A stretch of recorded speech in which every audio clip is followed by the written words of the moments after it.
एक दिन गौतम बुद्ध अपने शिष्यों के साथ एकदम शांत बैठे हुए थे। उन्हें इस प्रकार बैठे हुए देख शिष्य चिंतित हुए कि कहीं वह अस्वस्थ तो नहीं है। एक शिष्य ने उनसे पूछा कि आज वह मौन क्यों बैठे हैं, क्या शिष्यों से कोई गलती हो गई है। 1100 रुपये मूल्य की जन्म कुंडली मुफ्त में पाएं। अपनी जन्म तिथि, अपने नाम, जन्म के समय और जन्म के स्थान के साथ हमें। इसी बीच एक अन्य शिष्य ने पूछा कि क्या वह अस्वस्थ हैं, पर बुद्ध मौन रहे। तभी कुछ दूर खड़ा व्यक्ति जोर से चिल्लाया, आज मुझे सभा में बैठने की अनुमति क्यों नहीं दी गई है। बुद्ध आंखें बंद करके ध्यान मग्न हो गए।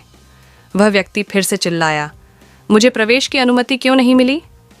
इसी बीच एक उदार शिष्य ने उसका पक्ष लेते हुए कहा कि उसे सभा में आने की अनुमति प्रदान की जाए। बुद्ध ने आंखें खोलीं और बोले, नहीं, वह अछूत है, उसे आज्ञा नहीं दी जा सकती। यह सुनकर शिष्यों को बड़ा आश्चर्य हुआ। बुद्ध उनके मन का भाव समझ गए और बोले, हाँ, वह अछूत है। इस पर कई शिष्य बोले, हमारे आश्रम में जात पात का कोई भेद ही नहीं, फिर वह अछूत कैसे हो गया। तब बुद्ध ने समझाया, आज वह क्रोधित होकर आया है। क्रोध से जीवन की एकाग्रता भंग होती है।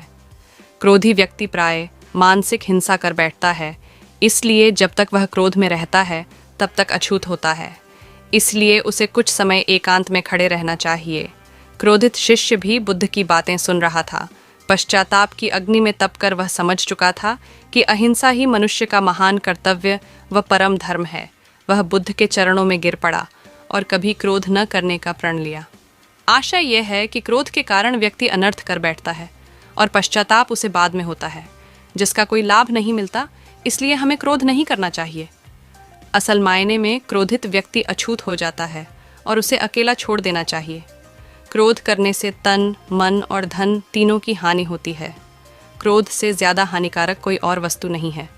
दोस्तों, यह वीडियो पसंद आया हो तो वीडियो को लाइक करके चैनल को सब्सक्राइब करवा ना भूले। धन्यवाद।